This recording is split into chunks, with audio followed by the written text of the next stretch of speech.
300만 원을 주고 휴가를 다녀오세요 하면 어느 나라로 가시겠습니까? 어디를 가보고 싶으세요? 너무 지쳐서 뭐 아무 생각이 없습니까? 그래서 휴가 가시라고 한다니까요. 어디 가시겠어요? 어느 나라? 유럽은 다 못 가죠. 한 나라를 가죠. 그 돈은 안 돼요. 300만 원 갖고. 예, 유럽의 어디? 스페인 좋아요. 또 터키, 예, 튀르키예 또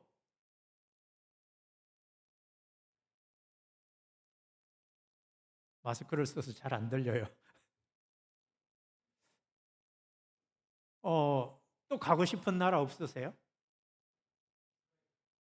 이스라엘. 네. 이렇게 우리는 휴가철이 되면 비싼 돈을 들여서라도 가고 싶지만 돈이 없어서 못 가죠. 그러나 만약에 갈 수 있다면 우리는 내가 평소에 가보지 못했던 나라 또는 경험해보지 못했던 나라의 삶을 경험하고 싶고 그곳에 가서 한번 살아보고 싶겠죠. 우리는 태어나서 이 땅에 부모 아래서 한 가정의 그늘 아래서 살아가고 있습니다. 그래서 우리는 대한민국 국적을 가지고 있죠. 근데 육신으로 태어났을 때는 부모와의 관계, 나 자신과의 관계, 또 우리 이웃과의 관계, 세상과의 관계 속에서 살지만 어느 순간 하나님을 믿게 되면 또 하나의 관계가 생기는데 그것은 하나님과의 관계죠. 그래서 이 땅에 살지만 그 하나님과의 관계 때문에 우리 삶의 모든 기준과 방향과 목표가 달라지게 된다는 거죠. 그냥 대한민국의 국적을 가지고 태어났을 때는 대한민국의 법과 규정에 맞게 살면 되지만 하나님 나라에서 태어나게 되면 갑자기 대한민국의 법과 규정을 따르되 하나님 나라의 법과 규정도 따라야 한다는 거죠. 그렇게 사는 사람들을 우리는 크리스찬이라고 이야기하죠. 그러면 하나님은 어떤 사람을 크리스찬이라고 하고 세상 사람들은 어떤 사람을 크리스찬이라고 인정할까? 두 가지 측면에서. 여러분, 하나님 측면에서 크리스찬이라고 인정하는 사람들은 누굴까요?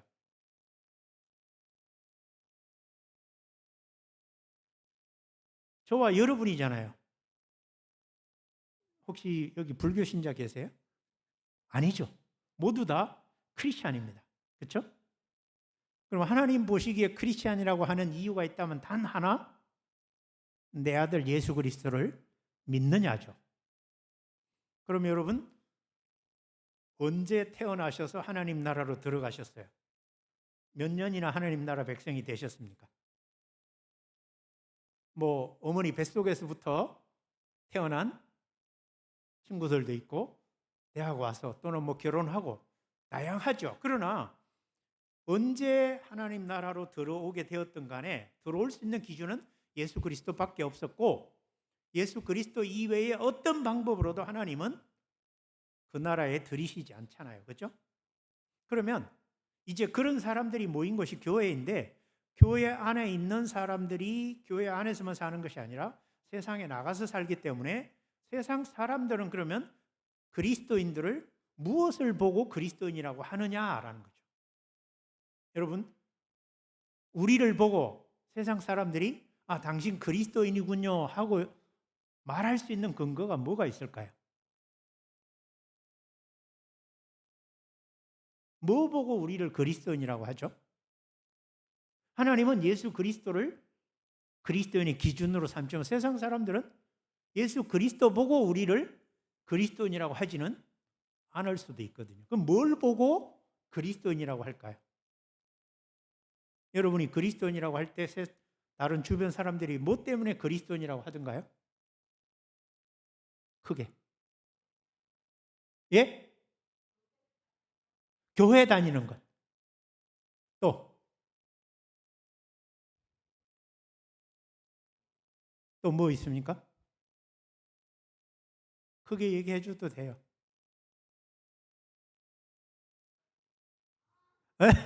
뭐라고요? 밥 먹을 때 기도하는 것 훌륭해요. 그렇죠? 저 사람 하나님 믿는구나, 예수님 믿는구나 하는 거 밥 먹을 때 보면 알잖아요. 근데 요새는 기도 안 하고 먹는 사람도 있어요. 그래서 몰라요. 크리스천인지 아닌지. 뭐 여러 가지가 있겠죠. 그런데 일반적으로 여러분 신앙에는 두 가지 측면이 있는데 구원을 받기 위해서는 사도 바울의 오직 믿음으로만, 어떤 인간의 행위도 구원을 얻는 데는 절대로 부족한 것이 사도 바울이 믿음으로만 구원을 얻는다라는 주장의 근거죠. 그리고 우리 모두도 인정하잖아요. 무엇으로 하나님의 자녀가 되었냐면 오직 믿음으로 하나님의 자녀가 되었습니다. 그러면 믿고 난 후에 우리가 세상 가운데서 살아갈 때 그리스도인다운 삶을 보여야 한다라고 주장한 사람은 야고보잖아요. 이런 말씀 들어보셨어요? 행함이 없는 믿음은 살은 것이다, 죽은 것이다? 죽은 것이다. 여러분, 행동이 없는 믿음은 죽은 것이라고 야고보서 2장 16절, 17절에 이야기해요. 그러면 그건 무슨 의미예요?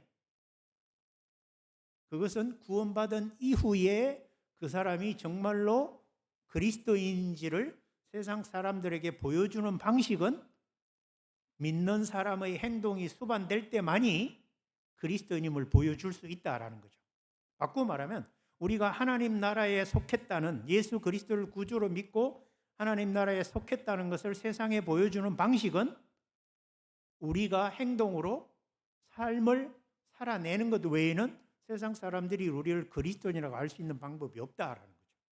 오늘 본문이 바로 신자가, 크리스찬이 세상 가운데서 어떻게 살아야만 하나님의 사람으로, 하나님 나라의 사람으로 아무나 들어갈 수 없는 그 약속의 땅, 은혜의 땅, 조건 없이 베푸신 사랑의 땅에서 살 수 있냐라는 이야기를 하고 있습니다. 오늘 22장 1절 보면 내 형제나 소나 양이 기리는 것을 보거든 못 본 채 하지 말고 라고 시작하죠. 근데 전제해야 할 게 신명기라는 이 성경은 모세가 이스라엘 백성들에게 전달해 준 하나님의 말씀인데요. 여러분, 이 22장 말씀을 듣고 있는 이스라엘 백성들은 출애굽 2세대입니다. 출애굽 2세대. 출애굽 1세대들은 여러분이 아시는 대로 가데스 바네아에서 12정탐꾼을 가나안 땅에 보내서 40일간 정탐하게 한 후에 12명이 돌아와서 보고를 할 때 가나안 땅이 정말 젖과 꿀이 흐르고 좋은 땅이긴 하지만 그러나 그곳에 사는 아낙 자손들 때문에 우리 군사력이나 우리 자신의 힘으로는 그 아낙 자손, 거인 같은 자손들에 비하면 메뚜기 같은 존재밖에 되지 않기 때문에 절대로 그 땅을 정복할 수가 없다라고 하면서 불평불만하고 원망해서 하나님이 그 길로 그 1세대들을 광야로 내보내서 38년 동안 광야에서 장례식을 치르게 했어요. 그 38년 동안 1세대들이 광야를 유랑하면서 약속의 땅 앞에까지 갔다가 다시 광야로 나가서 다 장례식을 치를 때까지 1세대는 다 죽었거든요. 그 사이에 태어난 사람들이 지금 모세 앞에서 다시 자기 부모들이 가나안 땅에 들어가려고 했던 그 지점에 와서 말씀을 듣고 있는 중이에요. 그러니까 지금 여기 나와 있는 내용들은 여러분 미래형이에요. 전부. 실제로 그 땅에 들어가서 사는 삶이 아니라 그렇게 살아야 한다라는 이야기를 하는 거죠. 그러면 오늘 22장 1절부터 12절까지의 몇 가지 사례를 통해서 도대체 왜 하나님은 모세를 통하여 미래에 살게 될 이스라엘 백성들이 이런 방식으로 살기를 원하시는가? 이것은 바로 이 땅을 살아가는 오늘의 우리들에게 세상 가운데서 하나님 나라가 어떤 곳인지를 보여주는 그리스도의 삶은 어떠해야 하는가? 신자는 어떻게 살아야 하는가를 말씀한다고 생각해서 이 본문을 택했습니다. 자, 첫 번째 우리에게 명령을 하고 있는데 22장 1절에 보면 어떤 명령을 하고 있습니까? 뭐라고 우리 보고 어떤 행동을 하라고 얘기하죠?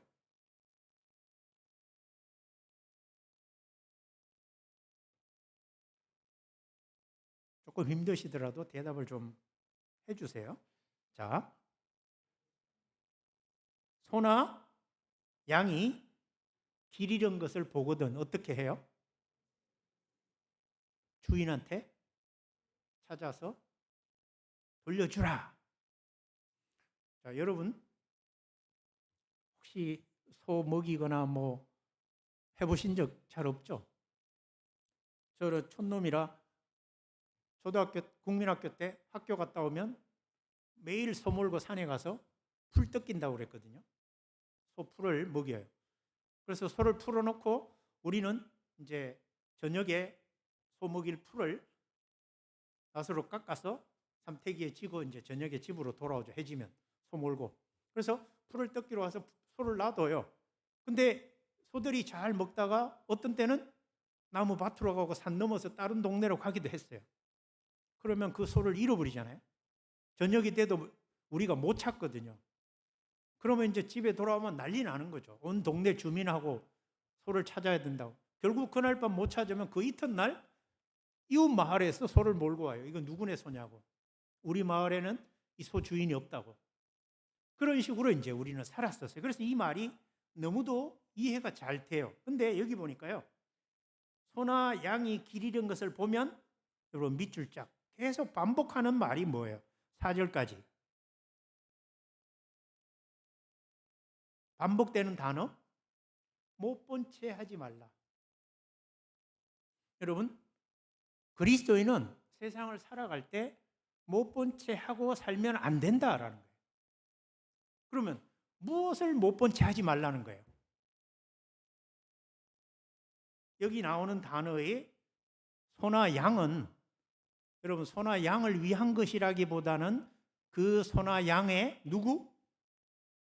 주인인 형제라는 거죠. 형제에다 밑줄 그어야 되는 거죠. 즉 우리는 형제가 어려움을 당하거나 형제가 고통을 당하거나 형제가 힘든 일을 겪을 때 못 본 채 하는 사람은 하나님 나라 삶의 방식이 아니다라는 이야기를 하려는 거예요. 여기서. 그러면 왜 우리는 그렇게 살아서는 안 되는가? 2절도 사실은 반복되는 내용이죠. 내 형제가 내게서 멀거나 또는 네가 그를 알지 못하거든. 그 짐승을 내 집으로 끌고 와서 내 형제가 찾기까지 두었다가 그에게 돌려줄지니. 자, 여러분 1절이 쉬울까요? 2절이 쉬울까요? 1절은 길 가다가 누구네 집 소네, 누구네 집 양이네, 누구네 집 낙이네 하는 걸 알아요. 그럼 어떻게 하라고요? 그 잃어버린 양이나 소나 나귀를 몰고 주인 집에 갖다 주라는 거예요. 근데 가다가 누구네 손지, 누구네 양인지 누구네 낙인지 모르겠다는 거예요. 그럼 어떻게 하기가 쉬워요, 우리는? 내가 모르는 사람 손에, 내가 모르는 사람 양이네, 내가 모르는 사람 낙이네. 그럼 어떻게 하죠? 여러분, 교회 사람들이 아니면 어떻게 할까요? 크리스찬들이 아니면.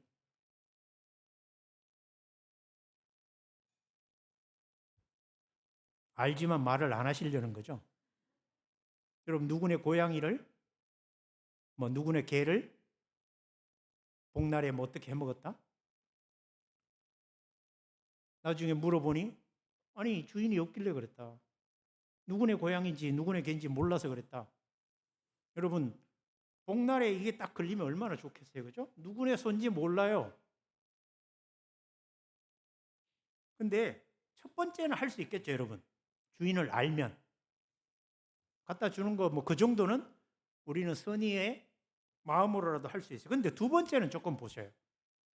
두 번째 일을 하려면 주인이 누군지를 모르는 그 짐승을 데려다가 우리 집에다가 이거는 이제 농경문화, 여러분 시골 문화를 전제한 거예요. 아파트에다 우리가 소를 데려올 수가 없으니까. 오늘 같은 상황에 그 상황으로 들어가서. 근데 집으로 데려다가 어떻게 하라고요? 언제까지 그걸 가지고 있어요? 주인이 찾아올 때까지. 그럼 주인이 언제까지 여러분 찾으러 올 수 있을까요? 소를 자기 집에 데리고 간 사람은 여러분 최대로 며칠까지를 유예 기간으로 둘 것 같습니까? 여러분 같다면 주인이 누군지 몰라. 그러나 내가 그 주인에게 찾아줘야겠어 하고 소를 데려갔네요. 하루가 지났는데 주인이 안 와요. 이틀이 지났는데 주인이 안 와요. 그럼 여러분 소를 어떻게 해야 돼요? 물도 먹이고 풀도 뜯어다 먹이고 안 되면 사료라도 먹여야 돼요. 하루, 이틀, 사흘은 괜찮아요. 일주일이 됐어요. 그럼 여러분 여기에 들어있는 말은 뭐죠? 형제를 위하여 네가 해야 할 수고가 돈이 들고 에너지가 들고 힘이 들고 많은 고통이 따른다 할지라도 기꺼이 감당할 자세가 되어 있느냐? 그렇다면 너는 그리스도인이다. 그 말이죠. 오늘 이 시대를 살아가는 우리들에겐요. 되도록이면 남의 일에 간섭 안 하고요. 되도록이면 그냥 못 본 채 하고 되도록이면 내 일에만 신경 쓰며 살아가는 문화 속에서 우리는 살아가고 있지 않습니까? 그래서 어떤 그리스도인들은 시대의 사상과 철학과 사조를 가지고 성경을 해석하려고 해요. 근데 문화와 말씀이 충돌할 때는 절대적으로 말씀으로 문화를 해석을 해야 합니다. 말씀으로 시대 사조를 해석해야 하고요. 말씀으로 여러분 사상을, 철학을 판단을 해야 하는 거죠. 첫 번째 줄, 잃어버린 짐승을 주인에게 돌려주는 일은 쉽습니다. 근데 두 번째, 그 주인이 누군지를 모를 때 집에 가져와서 그 소를 돌봐주고 그 짐승을 돌봐주며 주인이 올 때까지 기꺼이 그렇게 해라. 거기에는 시간이 들고 돈이 들고 에너지가 들고 나의 불편을 감수해야 하는 삶이죠. 하나님 나라는 내 형제를 위하여 내 이웃을 위하여 불편을 감수하는 삶이어야 한다라는 거죠. 오늘 같은 편의를 쫓고 다른 사람의 일에 무관심하기 쉬운 이 시대에 하나님은 우리 교회를 향하여 나눔 교회는 불편을 감수할 각오가 되어 있는 교회인가를 질문하는 거죠. 누구를 위하여? 내 주변에 손해본 사람들을 위해서. 3절에 나귀라도 그리하고 뭐라고? 여러분 아까 소나 양이나 나귀는 생명이 있는 거예요. 근데 뭐도 그리해요? 의복이라도 그리하고 형제가 잃어버린 어떤 것이든지 네가 얻거든 다 그리하고 못 본 채 하지 말라. 내 형제의 낙이나 소가 길에 넘어진 것을 보거든 못 본 채 하지 말고 너는 반드시 형제를 도와 그것들을 일으킬지니라. 여러분 여기서 형제는 누구를 가리키는 말 같습니까? 누구를 우리는 형제라고 할 수 있겠습니까? 이 본문상에서 본다면 누가 형제 같아요?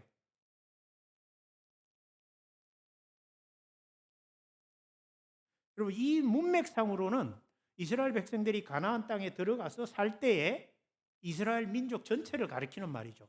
적어도 가나안에 사는 그 7 족속들과는 다른 하나님을 예배하고 하나님을 자신들의 신으로 인정하는 이스라엘 형제들만은 그들은 여러분 12지파 전체를 가리키는 말이겠죠.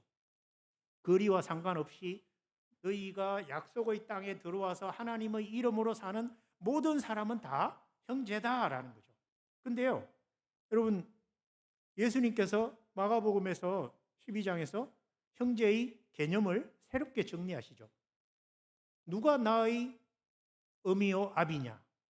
하늘에 계신 아버지의 뜻대로 행하는 자가 나의 형제요 자매니라 하라고 하셨어요. 그러면 여기서의 형제 개념이 이제 누구에게로 확대가 됩니까?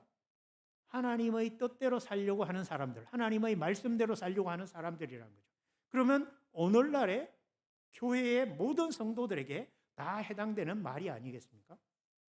여러분, 우리는 집에서 형, 누나, 형하고 자매라고 부르죠. 근데 교회에서도 부르지 않습니까? 형제, 자매라고. 여러분, 무엇 때문에 우리는 모르는 사람을 향하여 형제요, 자매라고 불러요? 교회에서. 이유가 뭐예요? 형제와 자매가 되려면 뭘 나눠야 형제와 자매가 되죠? 예? 피를 나눠야 되죠, 피를. 그럼 우리는 누구 피를 나눴어요? 형제님 혈액형이 뭐예요? 저는 O형인데 우리 형제 아니네. 그럼 그런데 제 형제잖아요. 그죠? 누구 피를 나눴어요? 혈액형과 상관없는 예수 피를 나눈 거죠. 그렇다면 제 안에도 예수가 있고 형제 안에도 있고 우리 모두 안에 예수가 있다면 우리의 삶의 자세는 어떠해야 된다는 거예요? 여기에 나와 있는 것처럼 못 본 채 하지 않는 삶이라는 거예요. 저 사람이 여기 보니까요. 나귀, 소, 양, 옷 그리고 그 형제가 잃어버린 어떤 것이든 여러분 여기서 잃어버렸다라는 말은 손해봤다는 뜻이겠죠. 그러면 그 사람의 손해를 못 본 채 하는 사람이 하나님 나라 백성이 아니라는 거 아니에요? 하나님 나라는 어떤 사람들만 들어가서 살 수 있는 사람이에요? 형제의 결핍을 보고 그냥 지나치지 못하는 사람들만 들어가서 사는 거예요. 지금 우리 주변에 또는 내 자신이 우리 교회 안에서 가장 결핍을 많이 느끼고 있는 사람이고 잃어버린 것이 가장 많은 사람일 수도 있죠. 아니면 우리 주변에 정말로 여기 있는 것들처럼 뭔가를 잃어버린 사람이 있을 수도 있습니다. 여러분, 그런 사람들이 있음을 알면서도 못 본 채 하거나 무관심하거나 연락을 하지 않거나 함께 하지 않는다면 이 이스라엘 백성들은 지금 약속의 땅 하나님이 주셔서 조건 없이 은혜로 들어가게 하신 그 땅에서의 삶은 허락받을 수 없다라는 얘기죠. 우리는 하나님 나라에 예수 그리스도를 믿는 믿음으로 들어가서 지금 세상 가운데서 하나님이 살도록 허락하셨습니다. 교회를 이 땅에 허락하셨습니다. 그럼 교회는 어떻게 살아야 하냐? 세상 사람들이 다 못 본 채 할지라도 우리는 절대로 못 본 채 하지 않는 삶이어야 한다. 여러분, 못 본 채 하게 되는 가장 큰 이유가 뭘까요?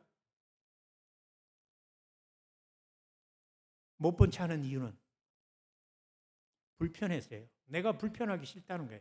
손해보기 싫다는 거예요. 귀찮다는 거죠. 근데 그리스도인은 조금 귀찮음을 감당하기로 하고 조금 불편을 감당하기로 하고 조금 손해를 보기로 하고 조금 시간과 에너지와 돈과 이런 부분에 다른 손해본 사람을 위하여 내가 손해볼 생각을 가지고 사는 사람들이 세상을 살아가는 제대로 된 약속의 땅에 은혜의 땅에 사는 성도의 모습이다라는 거죠. 여러분 5절에 가면요. 현대에는 정말 받아들이기 어려운 이야기가 나옵니다. 자, 같이 한번 읽어볼까요? 시작.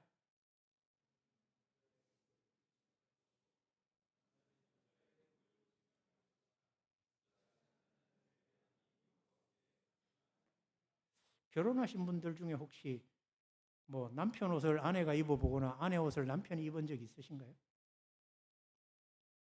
결혼 안 한 분들은 뭐 형 옷, 누나 옷 또는 남동생 옷 이렇게 서로 바꿔 입은 적 있으신가요? 한 번도 없으시죠? 잘하셨어요. 그러면 여러분 만약에 그랬으면 여기 마지막에 보니까 뭐라고 그래요? 이렇게 하는 사람은? 네? 하나님이 보시기에 가정한 자래요. 물론 뭐 아내와 남편이 체력이 안 맞아서 체격이 안 맞아서 바꿔 입을 수 없는 사람들도 있겠죠.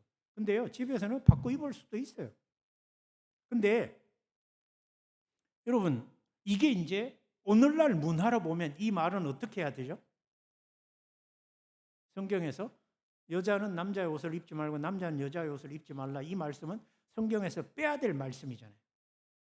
왜요?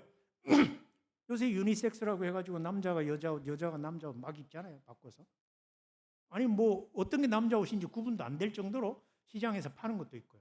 이건 어떻게 해석해야 될까요? 제가 말씀드렸잖아요. 성경으로 세상을 해석해야 한다. 세상으로 성경을 해석해서는 안 된다. 그럼 여러분 여자가 남자 옷을 입으려고 하는 경우는 딱 하나가 있어요. 어떤 경우죠?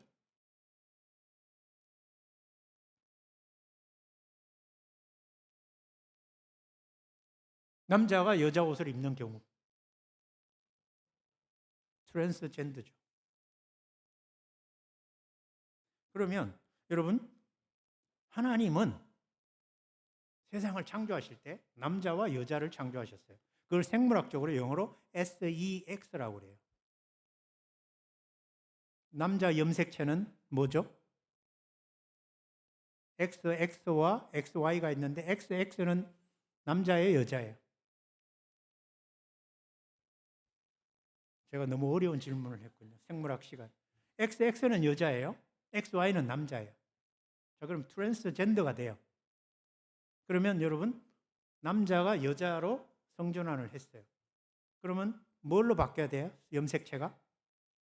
XY에서 XX로 바뀌어야 되죠. 근데 염색체 검사하면 뭐가 나와요? XY가 나와요. 남자를 여자로 성전환하고 여자를 남자로 성전환해도 염색체는 안 바뀌어요. 이게 하나님의 창조 원리예요. 인간이 뭐 어떤 수단을 부려서 자신의 삶에 원하는 삶으로 살고 싶어도 여러분, 하나님의 창조 원리는 지켜져야 돼요. 그래서 이런 남자와 여자의 구별을 하는 용어를 섹스라는 용어를 쓰는 대신에 요새는 뭐예요? 트랜스 섹스라고 안 하잖아요. 뭐라고 그래요?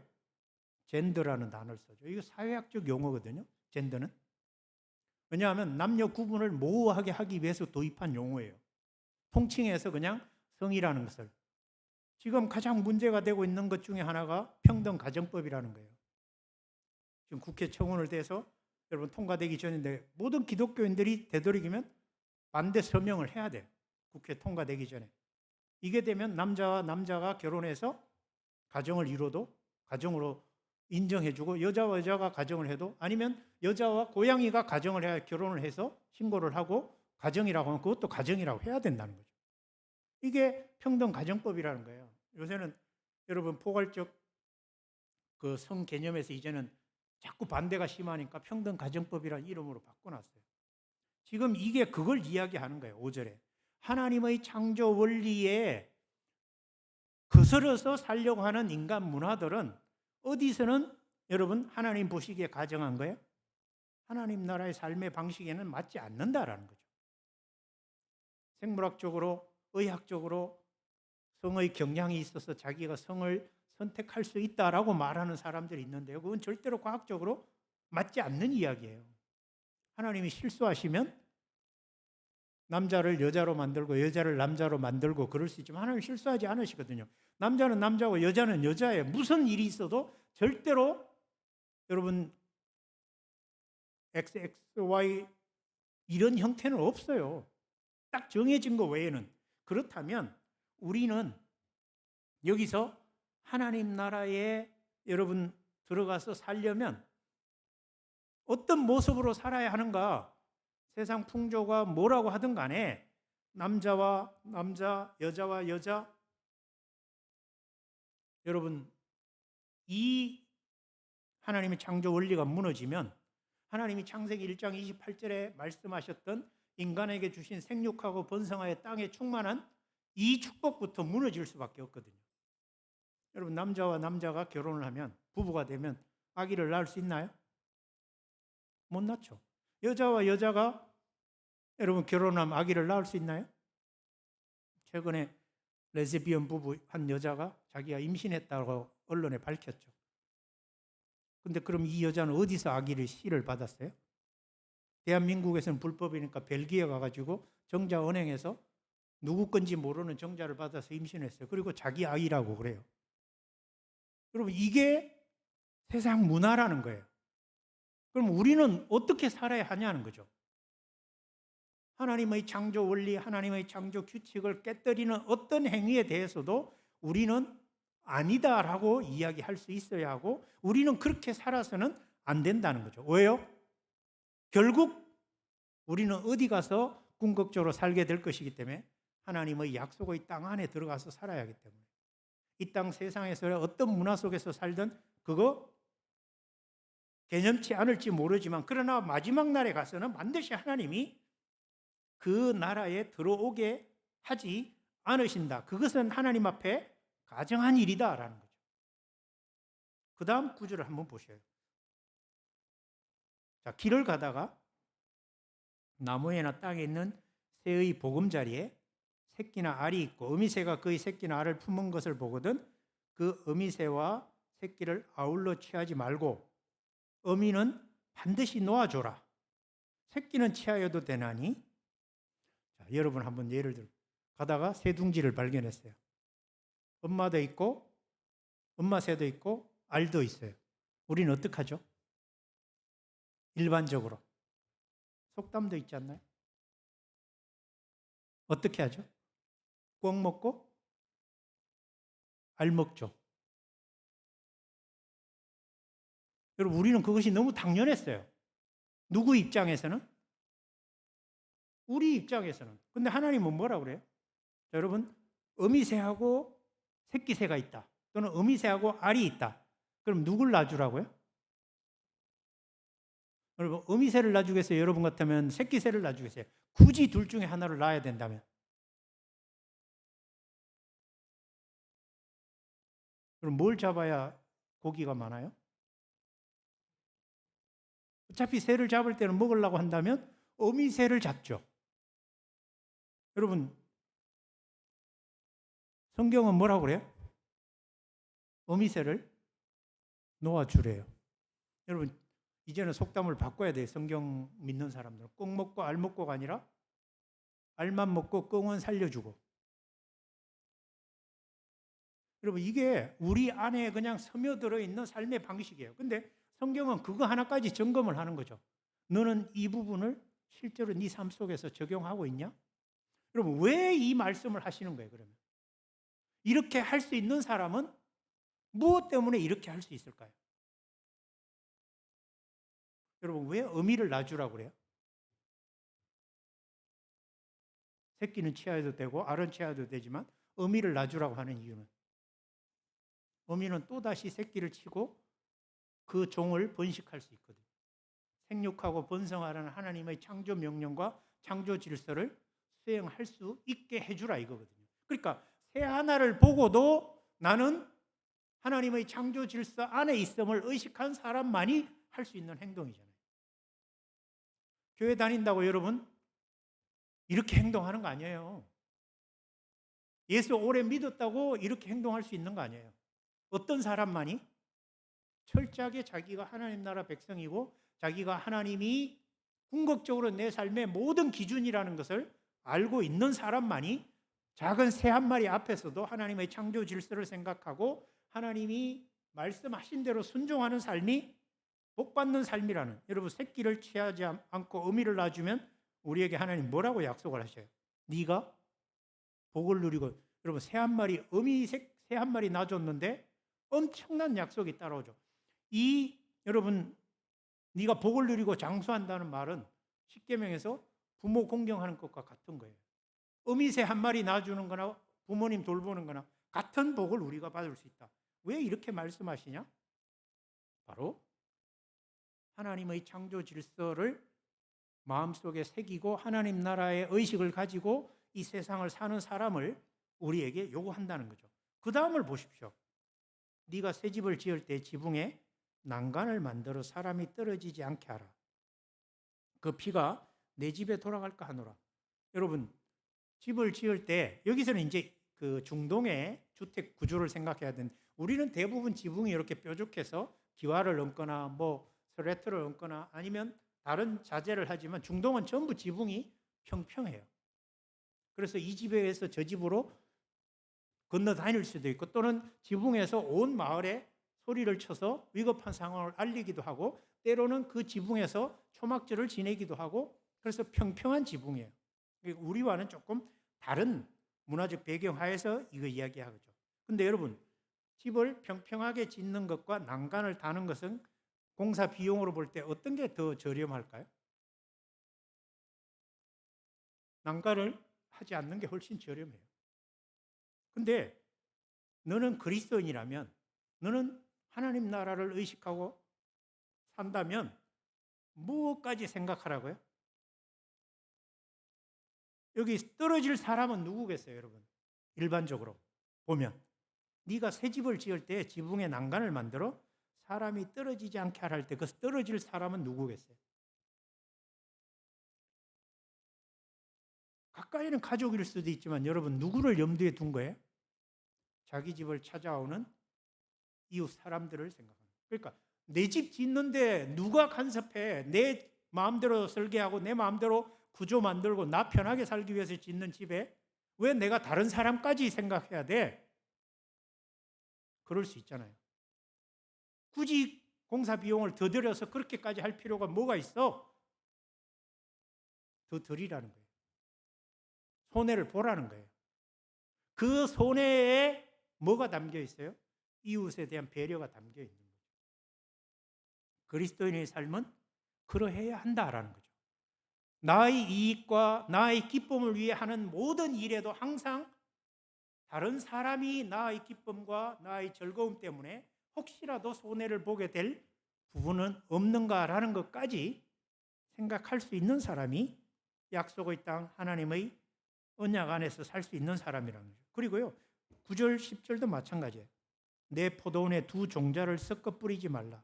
그래야면 내가 뿌린 씨의 열매와 포도원의 소산을 다 빼앗길까 하노라. 무슨 얘기예요? 혼합하지 말라는 거죠.